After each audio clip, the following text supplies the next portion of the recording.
Good morning students. आज हम हमारे फिफ्थ चैप्टर बॉडी मूवमेंट का लास्ट पार्ट कवर करेंगे। इससे पहले हमने इस चैप्टर में पढ़ा अबाउट बोन्स। हमने किसके बारे में पढ़ा? बोन्स। कि बोन्स भी डिफरेंट टाइप्स की होती हैं जो हमारी बॉडी को स्ट्रक्चर प्रोवाइड करती है जिसकी हेल्प से ही हम मूव करते हैं और कोई भी वर्क करने के लिए एबल होते हैं। और दूसरा हमने देखा मसल्स के बारे में। मसल्स क्या होते हैं? मसल्स बोन्स को सपोर्ट करते हैं। जब भी कोई हमारे बॉडी का पार्ट मूवमेंट करता है तो अ पेयर ऑफ मसल्स, कम से कम दो मसल्स की जरूरत होती है किसी भी वर्क को करने के लिए।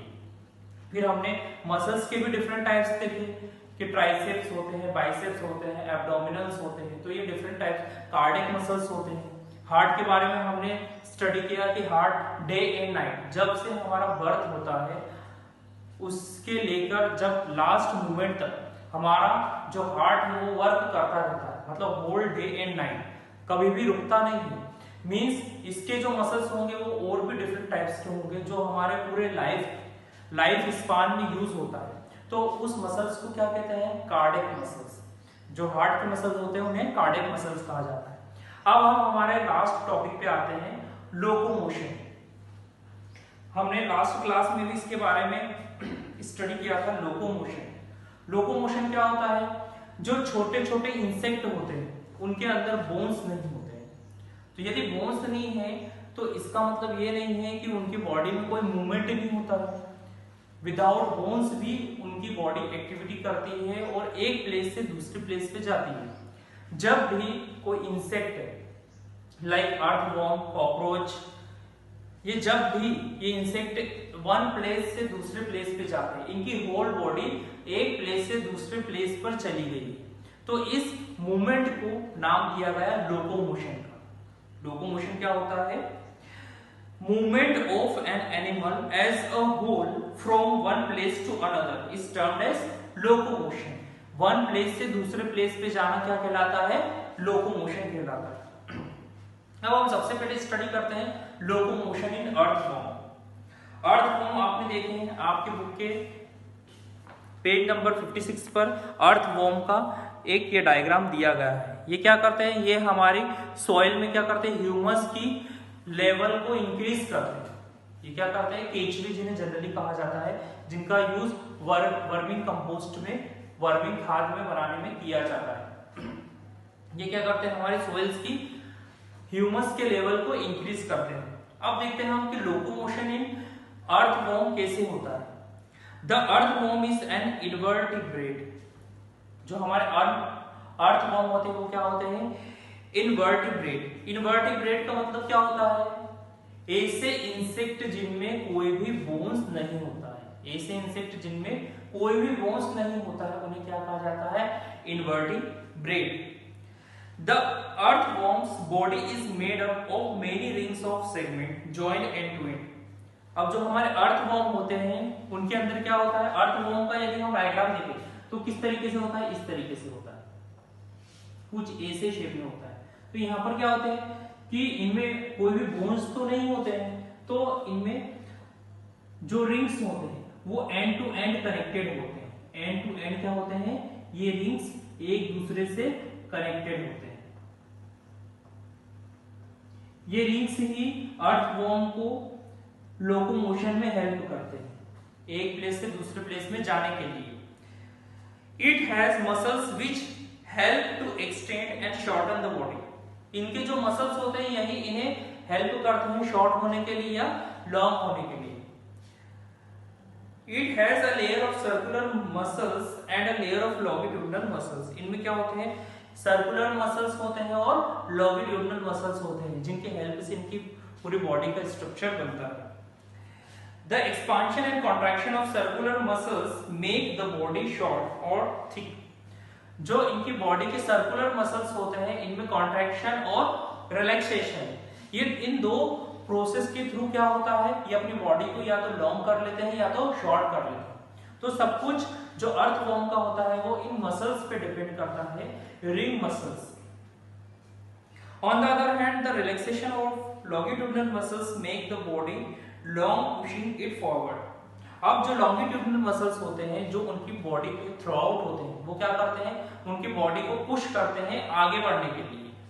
जो सर्कुलर मसल्स होंगे वो किसको हेल्प करेंगे, जो रिंग के मसल होंगे वो उनकी बॉडी को थिक या थिन, उन्हें पतला या स्प्रेड करने के लिए हेल्प होते हैं। और जो लॉन्गिट्यूडिनल मसल्स होते हैं वो उन्हें पुश करते हैं आगे बढ़ने के लिए। तो हमने देखा कि लोकोमोशन इन अर्थवॉर्म 2 टाइप की मसल्स की हेल्प से होता है। पहला होता है रिंग मसल्स, दूसरे होते हैं लॉन्गिट्यूडिनल मसल्स। रिंग मसल्स उनकी बॉडी को थिक या थिन करने में हेल्प करते हैं और लॉन्गिट्यूडिनल मसल्स इन्हें पुश करते हैं आगे बढ़ने के लिए। अब हम देखते हैं नेक्स्ट है हमारा locomotion in snails. Locomotion in snails, snail भी क्या होता है, एक छोटा सा क्या होता है, इंसेक्ट होता है जिसके ऊपर एक शेल लगा हुआ होता है, जिन्हें हम जनरली कहते हैं शंख।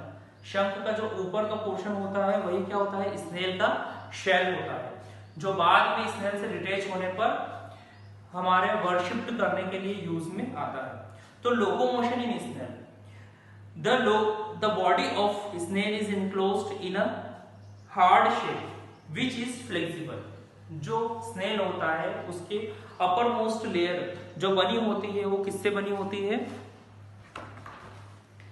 इस शेल की हेल्प से बनी हुई होती है। Shell is the outer skeleton of the snail. ये क्या होता है, हमारे स्नेल का आउटर स्केलेटन होता है, जो सबसे बाह्य कोश होता है वो हमारे स्नेल का क्या होता है, skeleton. But it is not made of bones, लेकिन ये बोन्स से मिलकर बना नहीं होता, ये क्या होता है, हार्ड शेल होता है, एक काफी कड़क अपर का पोर्शन होता है। The shell is a single unit and does not help the snail in moving from place to place. ये क्या होता है, एक सिंगल शेल से मिलकर बना होता है और ये हमारे स्नेल को एक प्लेस से दूसरे प्लेस में जाने के लिए हेल्प नहीं करता है। The shell has a small openings through which it head comes out when the snail moves. जब भी स्नेल क्या करता है, आगे बढ़ने की कोशिश करता है, तो जो इसका हेड होता है वो इस शेल में ही कवर्ड होता है, और जब स्नेल को आगे बढ़ना होता है तो इनके हेड क्या होते हैं, बाहर होते हैं और आगे की ओर बढ़ते हैं। A thick structure called the foot also comes out from this opening। और इनके एक बहुत ही थिक स्ट्रक्चर होता है जिन्हें इनके फुट्स कहते हैं, जो इन्हें आगे बढ़ने में हेल्प करते हैं। मींस हमारे जो स्नेल है इनमें भी किसी प्रकार का बोन्स नहीं होता है, सिर्फ एक क्या होता है, हार्ड शेल होता है। अब नेक्स्ट हम देखते हैं लोकोमोशन इन कॉकरोच। आपने देखा होगा कॉकरोच तो सभी घरों में कभी न कभी देखा जाता है और मिलता है हमें किचन के पास। तो जो कॉकरोच होता है वो एक ऐसा इंसेक्ट होता है जो रन कर सकता है, आगे बढ़ सकता है और फ्लाई भी कर सकता है। इसमें तीनों प्रकार के मूवमेंट होते हैं। The cockroach is an invertebrate. Cockroach भी क्या होता है, इनवर्टिब्रेट, मींस इसमें कोई भी बोन्स नहीं होता है। Its body is covered with the outer skeleton. इसकी बॉडी भी आप देख सकते हैं कॉकरोच के फिगर में कि जो इसकी आउटर बॉडी होती है ये भी एक स्केलेटल से कवर्ड होती है। It can walk, run, climb as well as fly. ये क्या करता है, चल सकता है, दौड़ सकता है, क्लाइंब भी कर सकता है और फ्लाई भी कर सकता है। The outer skeleton of the cockroach is made of many segment that are joined together and which help in movement. जो इसका आउटर स्केलेटन होता है वो भी बहुत ही छोटे छोटे पार्ट्स से मिलकर बना होता है और यही इसको हेल्प करता है रन करने के लिए, आगे बढ़ने के लिए और फ्लाई करने के लिए। The cockroach has a 3 pair of legs. This helps in walking and running. आप देख सकते हैं इस फिगर में कितने 6 लेग होते हैं। कॉकरोच के कितने लेग होते हैं, 6 लेग होते हैं, मींस 3 पेयर ऑफ लेग्स। यहाँ पर क्या होंगे, हमारा एक पेयर 2 लेग से मिलकर बना होगा, तो यहाँ पर कितने होंगे, कॉकरोच के 3 पेयर ऑफ लेग्स होंगे। It also has 2 pair of wings attached to the breast। और इसके अपर पोर्शन में क्या होते हैं, 2 विंग्स अटैच होते हैं जो उसे उड़ने में हेल्प करते हैं। इस प्रकार हमने देखा कि कॉकरोच में कोई सा भी बोन नहीं है, मींस ये क्या है, इनवर्टिब्रेट है, there is no bone in cockroach, लेकिन फिर भी इनमें लोकोमोशन होता है with the help of wings and legs. Next देखते हैं लोकोमोशन इन बर्ड। अब जो बर्ड्स होते हैं, birds are called the master of air. Birds को क्या कहा जाता है, मास्टर ऑफ एयर। क्योंकि ये हवा में उड़ पाते हैं और इनके अधिकांश समय एयर में ही होता है। They can fly as well as walk और रन। ये क्या कर सकते हैं, उड़ सकते हैं। जितने भी हमारे बर्ड्स होते हैं वो एबल टू फ्लाई, उड़ सकते हैं और चल भी सकते हैं और रन भी कर सकते हैं। Some birds such as swan, duck and penguins can even swim in water। और कुछ बर्ड हमारे ऐसे होते हैं जो वाटर के अंदर भी स्विम कर सकते हैं। A bird body is well suited for flying। जो बर्ड्स होते हैं इनका बॉडी का स्ट्रक्चर होता है स्ट्रीमलाइन, मींस ये क्या करते हैं, ये एयर में काफी इजीली ट्रैवल कर सकते हैं। तो इनकी जो बॉडी होती है इस प्रकार से स्ट्रीमलाइन शेप में होते हैं कि कम से कम एयर का रेजिस्ट करें और आसानी से एयर को पास करके वो आगे बढ़ते हैं। It has a streamlined body which make it easier to cut through the air। इनका जो streamlined स्ट्रक्चर होता है यही इनको आगे बढ़ने के लिए काफी हेल्प करता है। It has hollow but strong bones which make it light।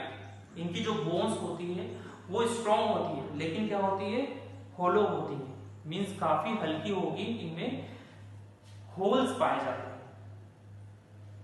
Which make it light। The light weight is helpful in flying। और जो इनका लाइट वेट है यही इनको फ्लाई करने के लिए हेल्प भी करता है। It has an efficient heart that supplies blood continuously during flying।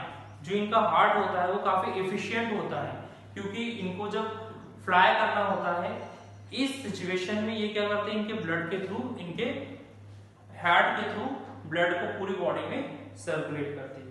It has a very sharp vision to see the ground from the above। और जो इनका विजन होता है, इनकी आईज इतनी शार्प होती है कि ये फ्लाई करते हुए भी जो ग्राउंड पे चीजें हैं उन्हें काफी अच्छे से देख सकते हैं। नेक्स्ट क्लास में हम स्टडी करेंगे locomotion in fish and locomotion in snake. इन दो पोर्शन को कवर करेंगे और हमारा चैप्टर फिनिश हो जाएगा।